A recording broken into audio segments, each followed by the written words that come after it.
I haven't had to relearn something that I already studied in over 17 years. And I review over 28,000 flashcards in less than 30 minutes a day. But most people who try this system quit within 6 weeks, right before it starts working. Let me show you why, so you can be one of the few people who gets a higher score in less time.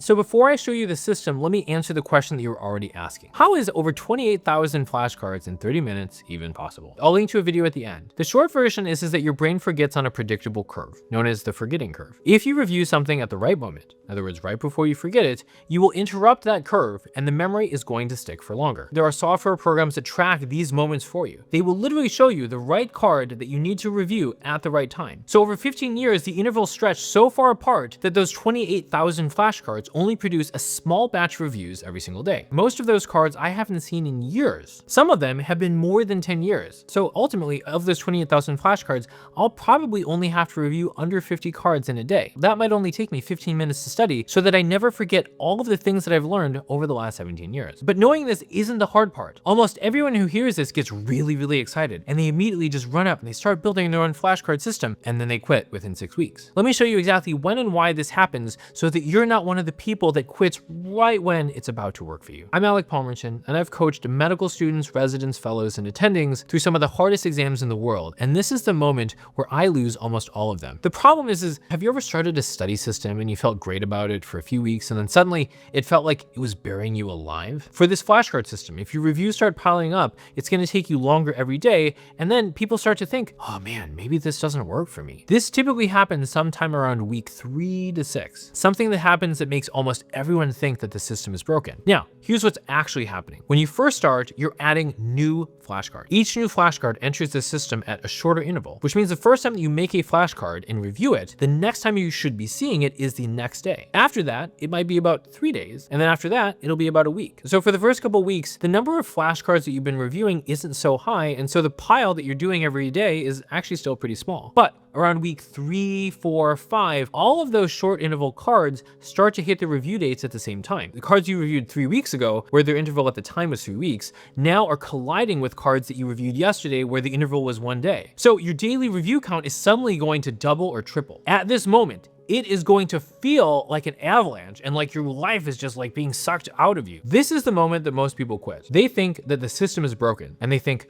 oh my God, it has expanded so quickly. Oh, I'm not gonna be able to do this. I keep up at this pace, I'm going to just be buried in flashcards. I'm not gonna be able to learn new material. I'm not gonna be able to do anything else. My life is just gonna be swallowed up by this Anki flashcard program. And then they think, oh, okay, well, flashcards don't work for me. But here's what they don't realize. This is pretty much the peak of misery. This is the time that you are going to have some of the most reviews you will ever have. From this point on, even if you're adding flashcards every single day, the intervals are going to stretch out for longer and longer. Now, instead of being days or weeks that you're going to see these cards, it's going to start to become months. So the pile of flashcards that you have to review every single day is not going to grow that much. But your knowledge and your ability to remember all of that information is going to expand exponentially. It's like compound interest. The first few years of a retirement account are going to look like awful. But the last few years, after you've been doing it for a while, look like magic. The flashcard valley where everyone quits, that is like the pathetic phase. Most people pull their money out before the compounding actually kicks in,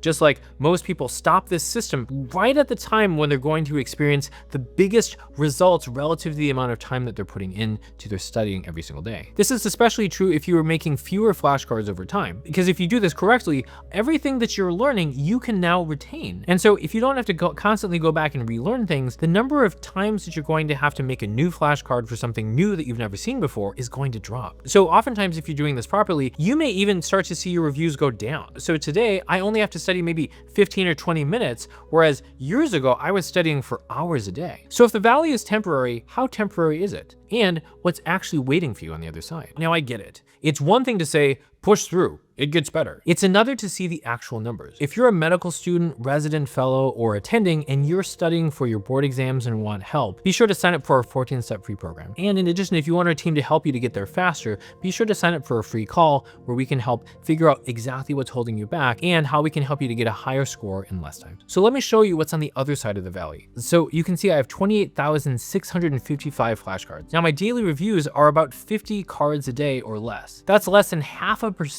of my total collection showing up on any given day. The reason is that the average interval that I am seeing these cards is 4.66 years. That means that when I review a flashcard, on average, the flashcards are going to show up in more than 4 years from the time that I'm reviewing it. As a consequence, the total number of reviews that I'm going to be doing in any given day is a tiny amount of all of the things that I can remember that I've studied since my first year at Stanford Medical School, all through Harvard for residency, and literally every single year after that for everything that I've put into the system. At week 3, that ratio is impossible. Most of the intervals are going to be days or weeks, or at best, maybe a month. But if you've been doing this for months, it is inevitable that those intervals are going to increase. Even after the first year that I was doing this, I would not have believed how little I would have to study in order to maintain such a huge volume of information. That valley where I quickly saw this increase in the number of reviews that I was doing every day felt like the opposite was true. The key is that the size of the valley and the degree of your pain is going to depend on how many new cards that you add into your deck, and specifically how many new cards you are reviewing every single day. My recommendation is to start small. Now, I know, at this point, you're either thinking, oh my gosh, I've heard of the system before, it didn't work for me, or you have not heard of this system before, and you're like, oh my gosh, this is the best thing since sliced bread. I want to put everything into this system and never forget every single fact that I've ever learned. The issue is that pain point that you're going to experience at like week 3 through 6 is going to be so bad that it's going to convince you that you probably don't want to do flashcards ever again. A smaller valley is a valley that you can survive. A valley that you can survive means that you can start compounding this benefit that can run for literally decades. Now let me show you the actual system. There are 3 rules and they build on each other. The first rule is that your cards have to test understanding, not memory. Now there is one thing that will predict more than any other that you are going to hate your life, and it is going to suck your soul to try to do flashcards every single day. That problem is if you try to just list a bunch of facts that you're trying to memorize. Maybe you list a drug name and then you give the side effect, or maybe you have a diagnosis and then you give a treatment. If you do this, you are going to create unnecessarily large volumes of cards and you are going to learn a lot less. And that is going to make your life a living hell. I know because this happened to me. I'll give you an example. So in medicine, there's something called an epidural hematoma. We might say something like, okay, what artery is it that is leading to an epidural hematoma? And what is the presentation? These are just 2 disconnected random facts that I might be memorizing. A better card would be something like this. Epidural hematoma, use the source of bleeding to explain the speed of the presentation. Now I'm actually using a principle to explain it. All I have to remember is that an artery has higher pressure, and therefore that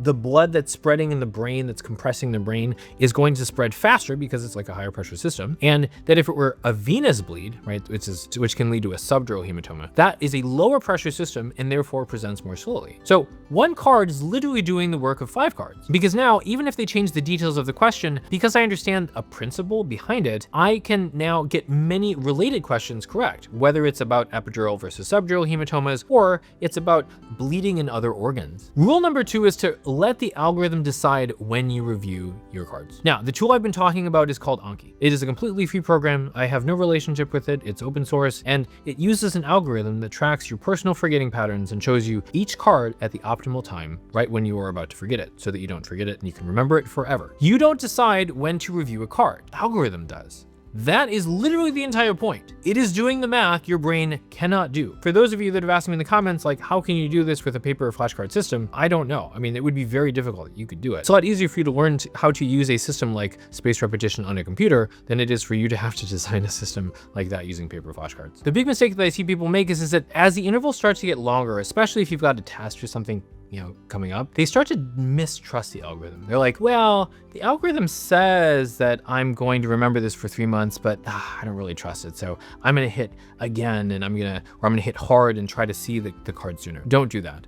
Literally, just trust the algorithm. The other issue is that if you're playing with the algorithm, it will just force you to review more cards per day and is going to make it even harder to get other things done. As a bonus, be sure to turn on FSRS in the settings if you want the newest algorithm. I talk about this more in the next video, but the short answer is that it cut my reviews nearly in half without losing anything in terms of retention. The final rule is that you never want to miss a day. It is a lot easier to do something always or never than it is to do it sometimes. This is why that's so important for Anki. If you miss 1 day, it means that tomorrow you have to do 2 days worth of reviews. So if you're in that sort of 3 to 6 month period where like your reviews are really increasing, that doubling of the number of reviews that you have to do in a day is the reason that a lot of people quit. I went through that pain where I did not finish my reviews on a particular day and then I had to do more the next day, and that convinced me that I was never going to not do my cards on a given day. As a consequence, I committed to 100% of the time doing my reviews. That meant that even on my wedding day, and even on the days of my honeymoon, and even on the days that I